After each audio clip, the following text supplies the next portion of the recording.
की एज और एक बंदे की हाइट, दो वेरिएबल्स है एज और हाइट। क्या एज और हाइट में कोई रिलेशनशिप है? क्या रिलेशनशिप है? ऑब्वियस बात है, एज जैसे जैसे बढ़ेगी तो हाइट वैसे वैसे बढ़ेगी। क्या प्राइस और डिमांड में कोई रिलेशन है?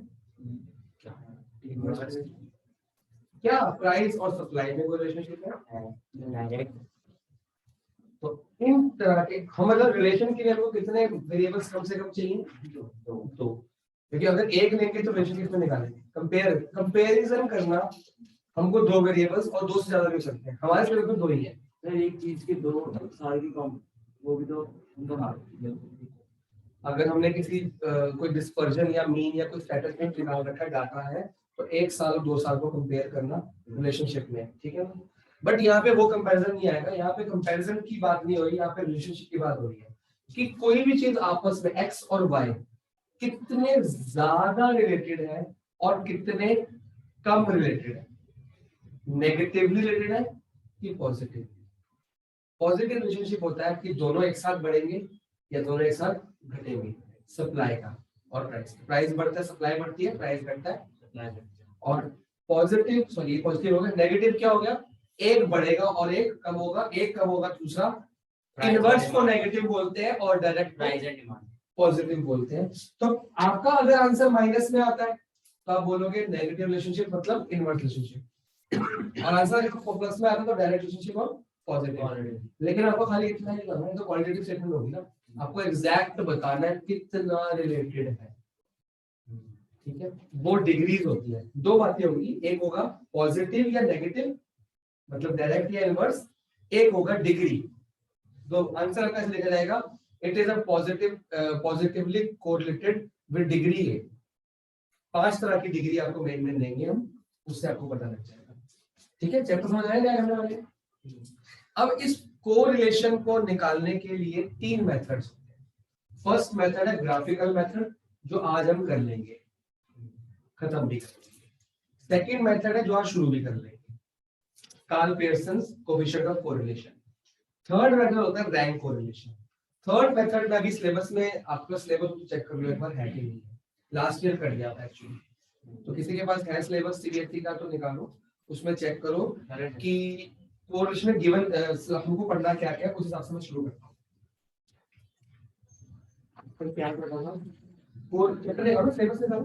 स्कूल में सिलेबस अभी तक आया नहीं, मैं स्कूल में सीबीएसई का, अगर स्कूल में आया वैसे तो स्टार्टिंग में जुलाई में आ गया था भाई। नहीं अगर जैसे सीबीएसई ने काटो स्कूल में दे दिया ऐसा नहीं होगा। बस कोरिलेशन स्कूल के आगे ब्रैकेट में क्या है तो सीबीएसई का तो बताओ। बोल रहा हूं सीबीएसई का, हां दिखाओ मैं देख रहा हूं। पहले अपनी बुक में कोरिलेशन की डेफिनेशन मार्क कर लो, और कोरिलेशन की डेफिनेशन के ऊपर क्या चाहिए, कोरिलेशन की डेफिनेशन के ऊपर एक मतलब डेफिनेशन के ऊपर दिया एग्जांपल प्राइस और डिमांड वाला, टेम्परेचर और स्केल ऑफ आइसक्रीम का दिया वाला एग्जांपल, ये डाल दो। आप प्राइस और डिमांड डाल दो, प्राइस और सप्लाई भी डाल सकते हो।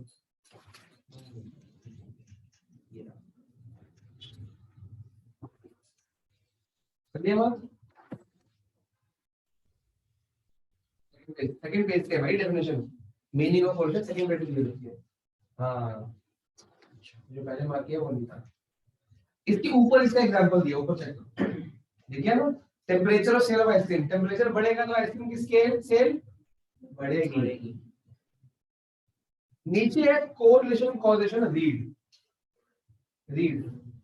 अक्षर रीड मतलब रीड करना नहीं है, देख लो रीड, जब एग्जाम होगा तब तेरा जो एग्जाम आएगा ना इसमें से आएगा, ठीक है। You are special VIP treatment. आगे इंपॉर्टेंस ऑफ कोरिलेशन सिलेबस में है, क्या क्या करते हैं इंपॉर्टेंस। नंबर 1 ये उसको टिक करना है, coefficient of correlation helps in measuring. जो कोएफिशिएंट वर्ड है, कोएफिशिएंट वर्ड क्यों यूज कर रहे हैं, अगर आपको याद हो डिस्पर्जन में एक रिलेटिव मेजर होता है एक एब्सोल्यूट मेजर होता है। अगर हम बार-बार कोरिलेशन की जगह यूज कर रहे हैं कोएफिशिएंट ऑफ कोरिलेशन मतलब रिलेटिव मेजर की बात हो रही है, इसका आंसर विदाउट एसआई बनता है। परसेंटेज रेशियो या एक फ्रैक्शन या कुछ भी हो सकता है, मतलब आंसर में कोई ऐसा यूनिट नहीं। कोएफिशिएंट मत समझ लो, सीवी निकालो सबने, वेरिएंस कोएफिशिएंट और वेरिएंस एसडी कोएफिशिएंट एसडी, तो कोरिलेशन चैप्टर पूरा ही कोएफिशिएंट में चलेगा, इसमें कोई चक्कर ही नहीं है। आपका आंसर एक नंबर में आएगा परसेंटेज में। तो क्या हेल्प करता है, extent of relationship between two variables in one figure. एक फिगर में एक नंबर में आंसर आ जाएगा कितने रिलेटेड है। Number 2, understanding of economic behaviour and helps in locating critically important variables. जो इंपॉर्टेंट वेरिएबल्स हैं जो बहुत रिलेटेड है आपस में। अगर रिलेशनशिप कम आ रही है तो हम ये सोचेंगे नहीं कि भाई इसकी वजह से, मान लो कोविड के बारे में निकालना है, हम ये चेक करते हैं कि किस वजह से कोविड बढ़ रहा है। तो बहुत सारी चीजों को क्या करेंगे, कोविड के जो डाटा है, जो नंबर ऑफ कोविड पेशेंट्स है बढ़ रहे हैं, तो बहुत सारी चीजों को, टेम्परेचर को, रेनफॉल को, फेस्टिवल्स को, इन चीज को रिलेट करने की कोशिश करेंगे जो इकोनॉमिक्स करते होंगे गवर्नमेंट के। तो जिसका कोरिलेशन ज्यादा आएगा मतलब वो फैक्टर उस पर काम किया जाए।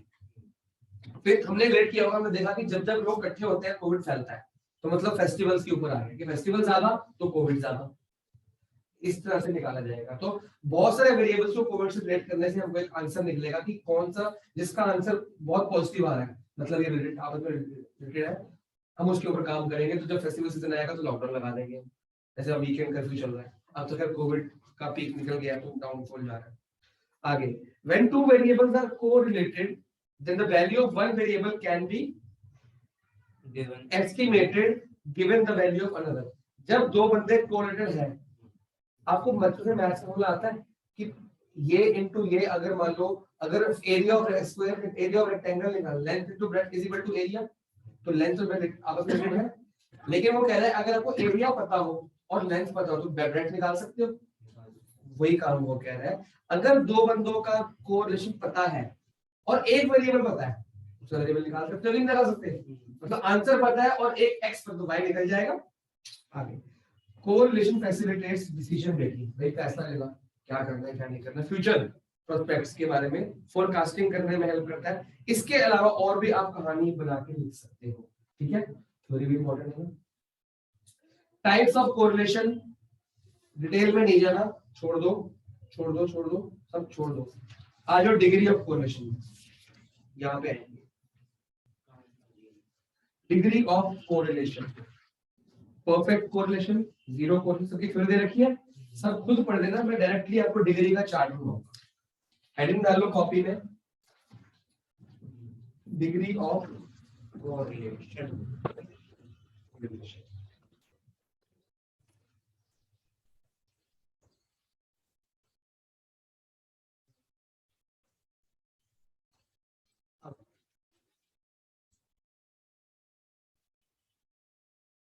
अगर तुम्हारा आंसर या तो आएगा पॉजिटिव या आएगा नेगेटिव, दोनों आ सकता है ना आंसर, कोई दिक्कत? मैं एक ही डालूंगा, इकट्ठा कर लो, पॉजिटिव भी आ सकता है नेगेटिव भी आ सकता है। इन्होंने मीटर क्यूब में निकाला है, मतलब सेंटीमीटर क्यूब में गलत आ रहा है, लेकिन मेंशन नहीं किया मीटर क्यूब में ही निकालना आंसर। फिर सेंटीमीटर क्यूब में कितना आ रहा है? 176 ये आना चाहिए 88।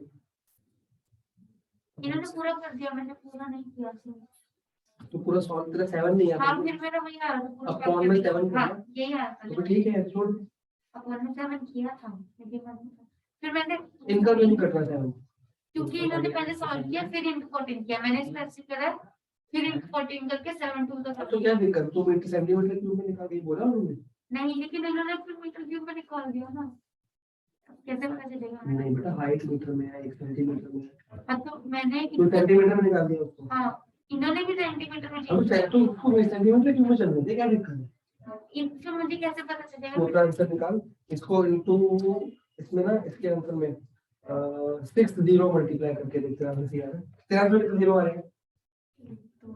हाँ तो ठीक है, 1 0 यहाँ पे हो गया, ठीक है। हाँ जी, अगर आंसर हमारा 1 आता है, वो चाहे +1 हो तो हम कह देंगे इट इज, यहाँ पे डिग्री आएगी, इट इज परफेक्टली कोरिलेटेड। क्या? परफेक्ट कोरिलेटेड या परफेक्टली कोरिलेटेड, ठीक है। अब वो +1 होगा तो क्या लिखेंगे? Perfectly positively correlation, perfect positive correlation. और अगर माइनस आता तो परफेक्ट नेगेटिव कोरिलेशन। आप समझ आए? आगे आगे नहीं, वो प्लस माइनस इकट्ठा कर दिया ना। अगर आपका आंसर आता है 0.9 से 1 के बीच या 0.9 मान लो, 0.9 आ गया तो क्या करोगे? Very high degree, very high degree. अगर आपका आंसर आता है 0.75 से लेके 0.9 के बीच में तो आप बोलोगे हाई डिग्री।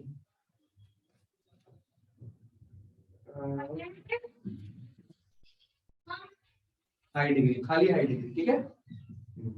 वो वेरी हाई थी, ये हाई है, वो परफेक्ट हो गया। अगर आपका आंसर आता है 0.5 से लेके 0.75 के बीच में तो आप क्या बोलोगे? मॉडरेट। मॉडरेट। फिर आंसर आएगा 0.25 से लेके 0.75 तक तो लो डिग्री। ये बहुत कम रिलेटेड आपस में। फिर 0 से 0.25 के बीच में आएगा तो वेरी लो डिग्री।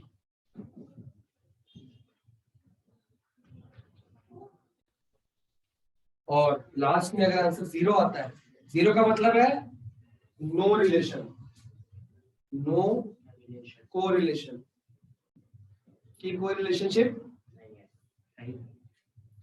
क्या प्राइस और डिमांड का है? डिमांड और प्राइस का है? प्राइस डिमांड डिमांड बढ़ेगी तो प्राइस भी तो बढ़ेगा। डायरेक्ट रिलेशनशिप है डिमांड और प्राइस। प्राइस और डिमांड का इनडायरेक्ट है, इनवर्स है। प्राइस बढ़ने से डिमांड कम होती है, पर डिमांड बढ़ने से प्राइस बढ़ता है। जो चीज डिमांड होती है महंगी हो जाती है। अब सर्दियों के कपड़ों की डिमांड कम होने वाली है, प्राइस कम हो जाएगा, सेल लग जाएगी, लगी होगी। जब गर्मियों के कपड़ों की डिमांड बढ़ेगी वो महंगे हो जाएंगे। सिंपल सी बात है, ठीक है जी। तो आज लिख दिया, तो आपको प्लस में आए चाहे माइनस में आए नंबर सेम रहता है, तो ये याद करना है। तो हो ही जाएगा। परसेंटेज देखो यार, ये 0 25 पैसे तक लो, 20 से 50 तक कितना है? लो, वेरी लो। 50 से ऊपर तो 50% है ना बेसिकली। 50% से 70% कितना हो जाए? मॉडरेट। 70 से ऊपर हाई, 90 से ऊपर वेरी हाई, 1 आ गया ना परफेक्टली, पूरा का पूरा। तो जितना वो बढ़ेगा उतना डायरेक्ट रिलेशनशिप आ गया, ठीक है। Now the first method to calculate correlation बहुत इजी है। आज एक ही करा दूंगा कि आपको रोबो को पढ़नी है, कुछ तो करना है। फर्स्ट मेथड है स्कैटर डायग्राम, हेडिंग डाल दो और डेफिनेशन ऊपर मार्क कर दो। मैं थ्योरी वाला क्वेश्चन नहीं कराऊंगा, आपको खुद करना पड़ेगा, पर टेस्ट में मैं भी दूंगा, स्कूल भी देगा। पिछले साल तो स्कैटर डायग्राम भी कट गया था और रैंक क्वेश्चन भी कट गया था। इस बार स्कैटर डायग्राम आ रहा है, सिलेबस में नहीं है। तेरे में तो पक्की बात नहीं आएगा, 100% है ये तो पक्की बात, 100% है कि सिलेबस में लिखा हुआ। और आपके भी नहीं आएगा। अक्षर का एक डाउटफुल है मेरे को, क्योंकि लास्ट ईयर भी कट गया था अक्षर, रैंक क्वेश्चन उल्टा इजी हुआ है। रैंक कोरिलेशन वो इजी है क्या जो कर जाता वो इजी वाला क्यों काटते थे? चलो कोई बात नहीं, हमको तो करना है। स्कैटर डायग्राम शुरू करें। स्कैटर डायग्राम बताता है, बुक निकालो, स्कैटर डायग्राम की डेफिनेशन बात करो। Scatter diagram is a simple attractive method of diagrammatic representation of bivariate. Bivariate का मतलब क्या होता है? दो वेरिएबल्स की। नीचे चैप्टर ही बाइवेरिएट चलेगा, एक वेरिएबल पॉसिबल नहीं है। नेचर ऑफ कोरिलेशनशिप, अगर देखो नंबर 1 देखो, ये डाटा है, एक वेरिएबल यहां लोगे, हां जी, एक वेरिएबल यहां। स्कैटर डायग्राम क्या आपको ना क्वेश्चन में एक्स और वाई दिए होंगे, क्या दिए होंगे? एक्स के बहुत सारी चीजें डाटा और वाई का, और डाटा होगा इंडिविजुअल सीरीज, कोई डिस्क्रीट सीरीज नहीं, कोई कॉन्टिन्यूअस। क्योंकि सिलेबस में क्या लिखा था? Ungrouped data. अनग्रुप्ड डाटा मतलब इंडिविजुअल सीरीज। प्रॉब्लम ही एफ होगा ही नहीं, सीएफ होगा ही नहीं, कोई लेस देन नहीं, कोई मोर देन नहीं, कोई CF नहीं, कोई मीन मीडियन मॉड नहीं, चक्कर ही खत्म। ठीक है, सिंपल क्वेश्चन होगा। तो आपको एक एक्स दिया होगा बहुत सारा डाटा और एक वाई दिया होगा, आपको क्या करना है, पॉइंट्स डालने हैं। कोऑर्डिनेट ज्योमेट्री बचपन में बताओ, X Y X points plot करने आते कि नहीं आते? एक्स अगर आपका जो पॉइंट्स प्लॉट करोगे ऐसे जाते हैं डॉट डॉट डॉट डॉट, और आपको लग रहा है कि इसको ज्वाइन करके एक स्ट्रेट लाइन बन रही है, प्रॉपर स्ट्रेट लाइन को ज्वाइन करके क्या हो रही है, सीधी लाइन बन रही है। ज्वाइन करना नहीं है, लेकिन ज्वाइन करना नहीं है, आपको बस चेक करना है कि अगर इनको ऐसे प्रॉपर एक स्ट्रेट लाइन बनती है तो इट इज परफेक्ट। देखो दोनों अपवर्ड स्लोपिंग का मतलब क्या है, डायरेक्ट रिलेशनशिप की इनडायरेक्ट? डायरेक्ट, कि ये बढ़ेगा तो ये बढ़ेगा, ये घटेगा तो ये भी घटेगा, सप्लाई का तो परफेक्टली पॉजिटिव कोरिलेशन या परफेक्ट पॉजिटिव कोरिलेशन। अगर कर्व कैसा है, अपवर्ड, कर्व नहीं मतलब डॉट्स, बात समझ में आई? अगर डॉट्स है तो अपवर्ड स्लोपिंग, बट नेगेटिव है, नहीं नहीं, पास पास है लेकिन लाइन नहीं बन रही।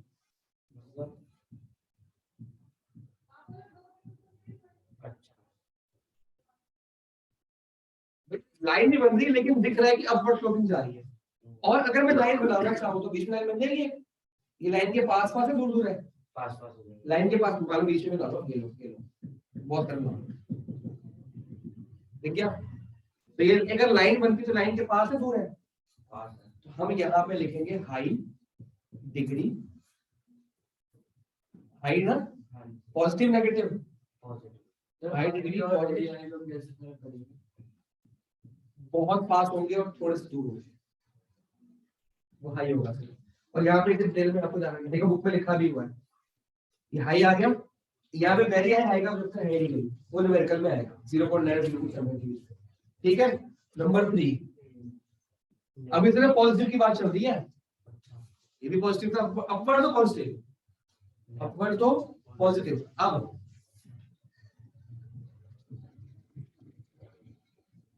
ये देखा, ये पॉइंट पास पास से था आपस में, पॉइंट्स थोड़े दूर है।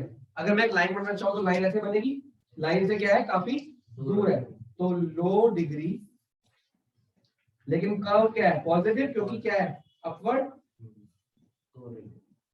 ये मैं आंसर दिखा रहा हूँ, आंसर इस तरह से आएंगे तुम्हारे, पॉजिटिव की 3 हिस्से मिल गए तो नेगेटिव की 3 हिस्से कैसे होंगे, छोटे छोटे बनाकर देखें।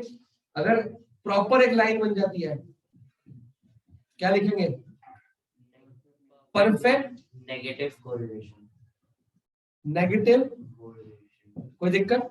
अगला देखो, पास में तो परफेक्ट नहीं, high degree correlation, high degree लेकिन कौन सा, नेगेटिव, नेगेटिव, ठीक है। और अगर दूर दूर है तो लो डिग्री नेगेटिव कोरिलेशन, ये दूर दूर है लेकिन दिख रहा है कि डॉटवर्ड जा रहे हैं, अपना पॉइंट्स मिलेंगे ना बड़े सारे, ठीक है। इसके बाद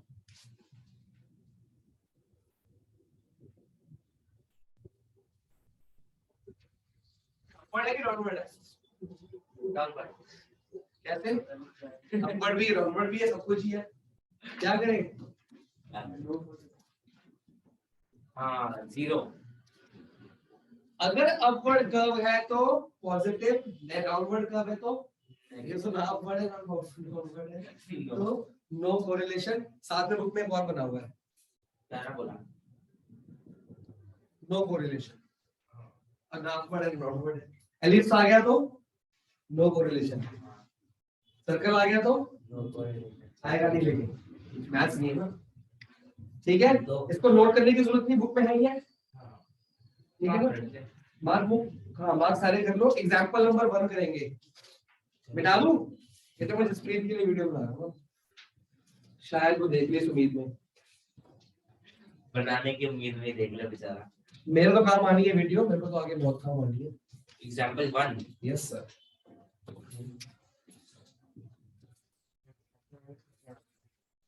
ठीक है। अंदर है पहले जो आपको डाटा है वो लिख ले या रहने दे, ये एंगल बुक में है ना, हम डायग्राम बनाएंगे इसका।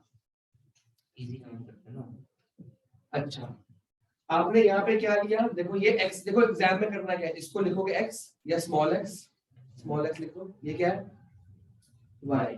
यहाँ पे आपने कौन सी सीरीज ली, कैपिटल X, ठीक है, और यहाँ पे क्या ली, हो सकता है A और B भी हो सकता है प्राइस डिमांड प्राइस सप्लाई जो हो, एक चीज। अच्छा ये आपकी मर्जी है, आप क्या यहाँ लोगे और क्या वहां। तो ज्यादातर बच्चे x में x ही लेंगे, बहुत कम बच्चे x में y लेंगे और y में x लेंगे, ज्यादातर बच्चे इस x में सीरीज x ही लेंगे, तो x में x ही लेते हैं। हाँ कई लोग y भी ले लेते हैं ना, ये सर ये तो आपने कहा कुछ भी ले सकते हैं, वो ले सुन लिया कीरत, आजकल तभी सेम आएगा, आप कुछ भी ले लो सेम सुन आएगा। लिया हमने कीरत जैसे। हाँ। चलो पहले आपको ये देखना है कि जो x का डाटा कहां से कहां तक है, 50 तक, तो 0 10 20 और इसमें आपको स्केल और पेंसिल की जरूरत पड़ेगी क्योंकि एग्जैक्टली मेरे को सेम नंबर चाहिए होंगे आपको, मतलब क्योंकि आंसर गलत आएंगे ना, मतलब स्केल से। अब ये स्केल से नाप लोगे, इनका गैप होने के बराबर, और यहाँ पे भी स्केल से नापना है, जो रूल्स लाइन कॉपी में होता है ना वो नहीं नापनी, उनका मेजर 0.9 होता है, 0.89 होता है, तो आपको एग्जैक्टली जो स्केल होगा उसका मेजर चाहिए 1 सेंटीमीटर। मतलब मेरा कहने का मतलब कि ये जो 0.1 का गैप है ना, वही स्केल यहाँ पे होना चाहिए, ये समझ रहे बात, लाइंस को नहीं यूज करना, कर लिया यूज, बदलाव भी किया। मैं जो कह रहा हूँ तो जल्दी जाता है ना, फिर तू कहता सब मार्क्स पे आते बिल्कुल सीधा। 70 से 350 70 का गैप है, टेबल ही बन रहा है तो ये तो कॉमन सेंस वाली बात होगी कि टेबल बन रहा है, ये भी टेबल बन रहा है 10 का, ये टेबल बन रहा है किसका 7 का 70 का। तो ये रहा फर्स्ट पॉइंट, ये रहा सेकंड पॉइंट, ये रहा थर्ड पॉइंट, ये रहा फोर्थ पॉइंट और ये रहा, तो ये एग्जैक्टली बनेगा परफेक्टली, दिख रहा है कोई लाइन बन रही है, इसको चेक कर सकते हो आप ज्वाइन करके, अगर बन रही है तो ये it is a perfectly positive correlation, perfect positive PPC. ये समझ आया कि मैंने आपको होमवर्क दिया था,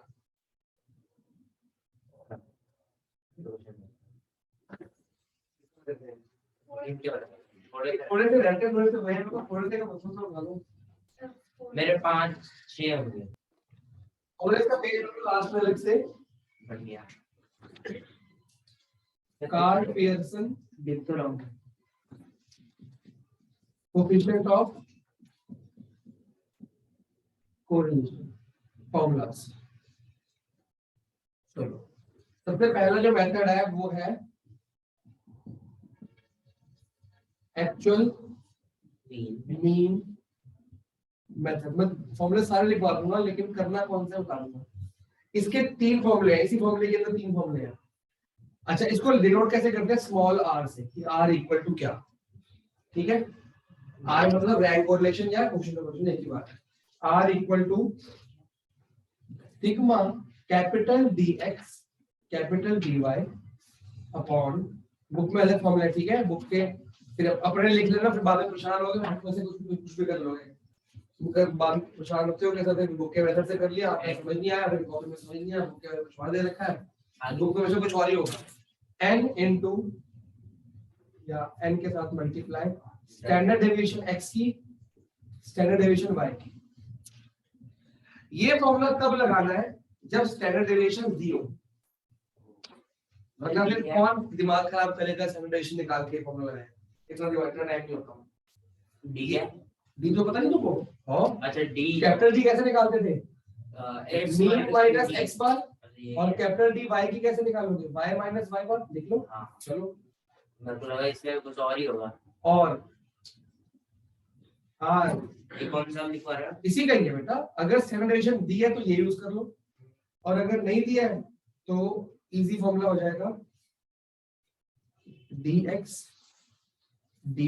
ये dx dy को मल्टीप्लाई के कॉलम का टोटल आई है, अपॉन में dx dy ना, dx dy के मल्टीप्लिकेशन की कॉलम का टोटल है ये, full language sigma dx square into sigma dy square. मतलब वाट लगा है।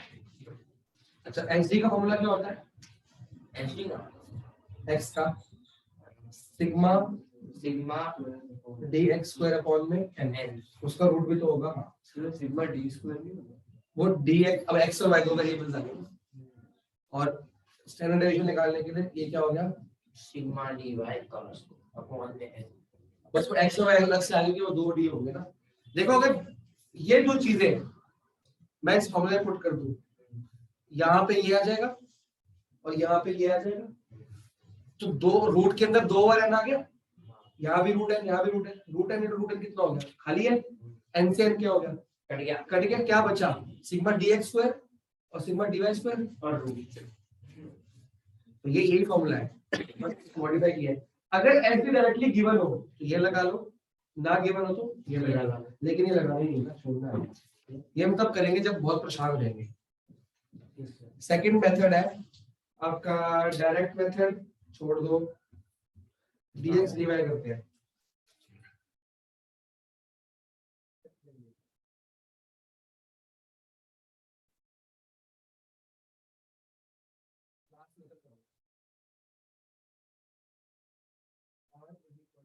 n, बहुत ध्यान से लिखना, एक भी चीज छूटे ना भाई। n सिग्मा, ये स्मॉल d लिख रहा हूं मैं, dx dash dy dash minus sigma dx dash multiply by sigma dy dash upon root के अंदर n सिग्मा dx डैश का square minus sigma dx dash का होल स्क्वायर, दोनों अलग अलग आते हैं, dx डैश का स्क्वायर का टोटल है ये, सर वो तो पता है आगे चलो इनटू फिर से रूट के अंदर n, सेम फॉर्मूला रिपीट हो जाएगा, dy डैश का स्क्वायर माइनस